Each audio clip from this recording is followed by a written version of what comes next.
Hello, welcome to the self-learning platform by Dr. Sushma Singh. Today we start Unit 2, Conceptual Analysis of Peace and Conflict. And we start lecture with point peace. The state or condition of peace covers a very broad spectrum in human life, personal and social. Here we will not dwell upon all the aspects, but confine ourselves with the idea of peace in social relations, both local and global, and the various solutions that seek to preserve peace. First one is peace as social harmony. The ultimate notion of peace would signify that every human being lives in peace with himself or herself, that is, without inner tensions. But inner peace for individuals is itself normally dependent upon peace in relations with others in social or natural domain. So also peace in our society is in its turn conditioned by peace in and with neighboring communities. In actual practice, neither an individual nor a society lives in total harmony. Conflicting emotions and inner personal tensions of one sort or another constantly disturb harmony. Therefore, the aspiration for peace is, in a way, automatically packed at a lower level of expectation. For the same reason, spontaneous prevalence of peace without attempts to sustain it by conscious effort is also almost impossible.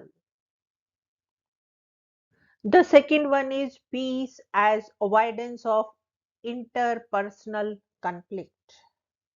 The aim of peace thus is a containment of conflict.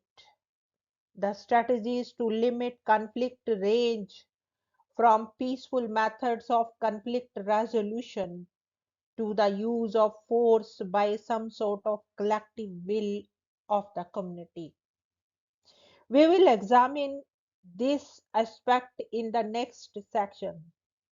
Here it would be useful to distinguish between avoiding conflict and containing conflict. In both cases, of course, conflict between interacting individuals is taken as inevitable. In the case of conflict avoidance, efforts are made to avoid the causes of conflict as far as possible. In the second case, since the avoidance of conflict altogether is not always possible, conflicts are sought to be contained or restricted.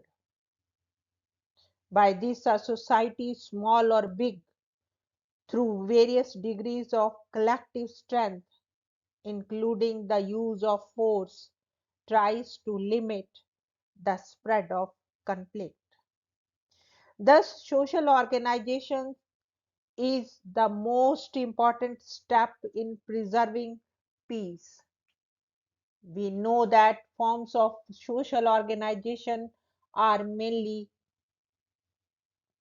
Finally, community, class, caste, tribe are good illustrations. One feature of all these organizations is that they have a common function, that of maintaining peace within the organization. One can even say that to organize is to preserve peace internally.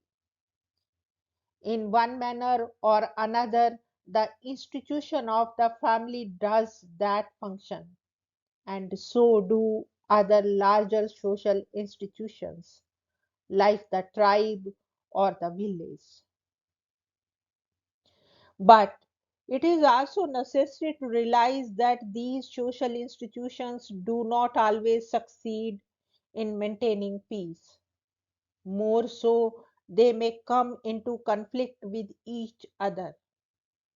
It is precisely to meet such situations that higher forms of social institutions originated, the highest among them being the political state, which exercises wide ranging authority and power.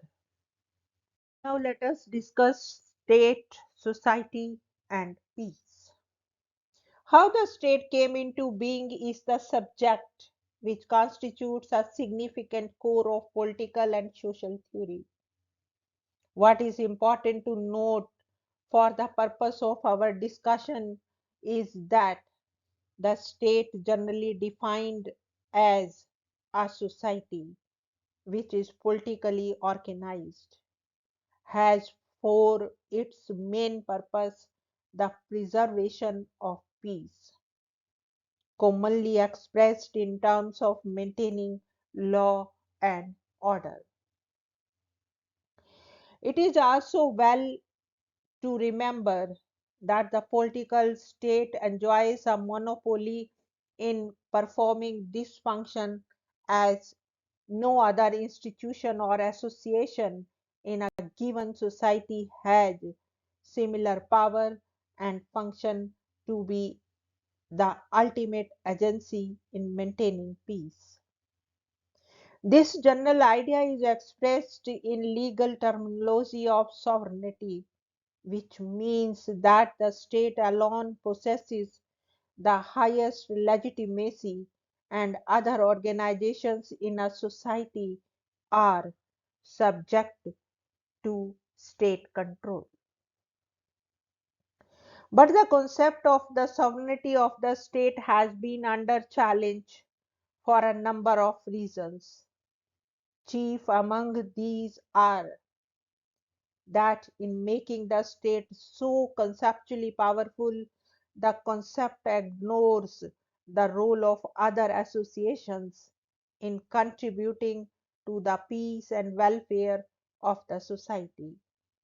And it does not recognize the need for external control over the state in its dealing with other states, and thus the concept of state sovereignty promotes the occasion for interstate conflict and hinders the promotion of international peace.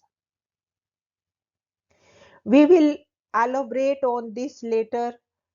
Here it suffices to note that the concept of sovereignty is still strong, continuing to endow the political state with strong authority and power.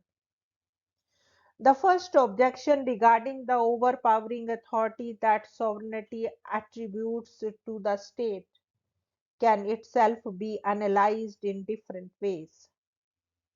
Other associations within a society do also perform functions that promote amity and peace among the people.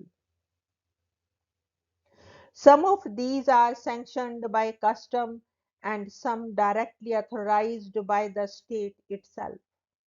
But if social groups can themselves get involved in cults, the state, as the upholder of law and order, steps into the picture as almost the only agency to preserve peace in society as a whole. As modernity advances with faster rates of challenge change in social relations, social structures become more complex, bringing new challenges to the fragile fabric of peace.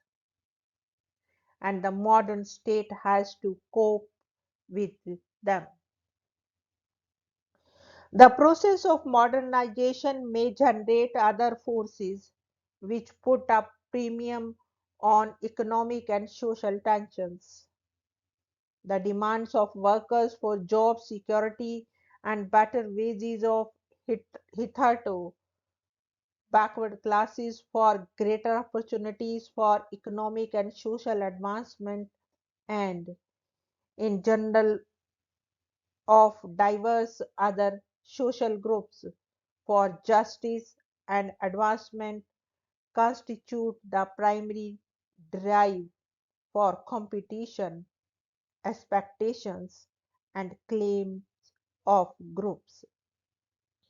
The increasing demands of social and economic groups, which is generally called the revolution in rising expectations, has been both the cause and consequence of the well known idea of the welfare state.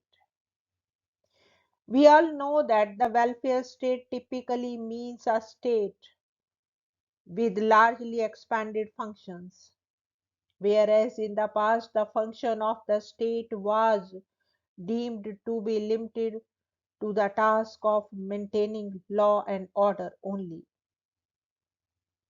The welfare state, which came into being in the early 20th century with varying degrees, undertakes the broader tasks of promoting health, education, and well being of the members of the society.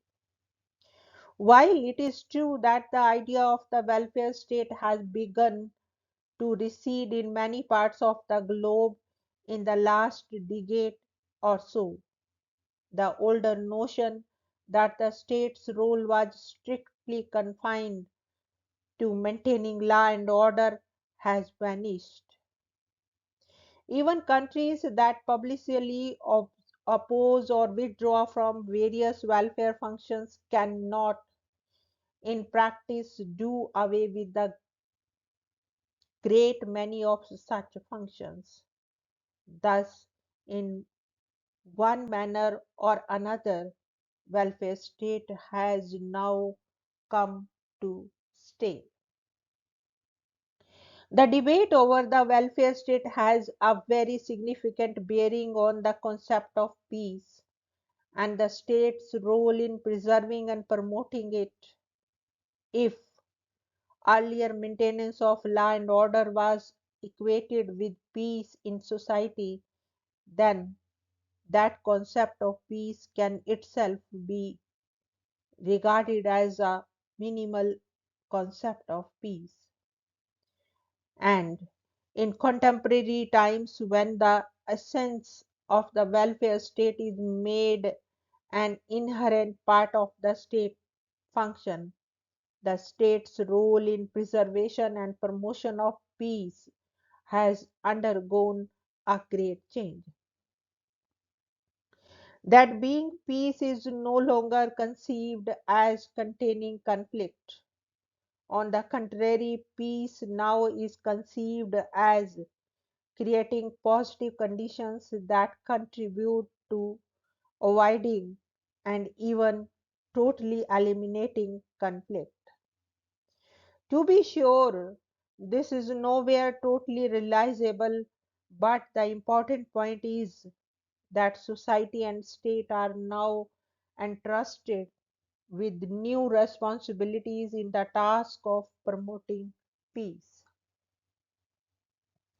It should also be recognized that as the state has assumed, whether explicitly or implicitly, more and more functions, the very same social dynamics that caused the expansion of the state also pushed the other institutions in society to assert themselves. One way of interpreting this process is to understand that often the state alone is at a loss to cater to all needs of society. Given this situation, other structures in society step in to perform some of the important functions. In recent decades, society has come to assert its primary authority over the state. Political and social theorists call this development as the emergence or even resurgence of civil society. In this trend, once again, we can identify the quest for peace in society.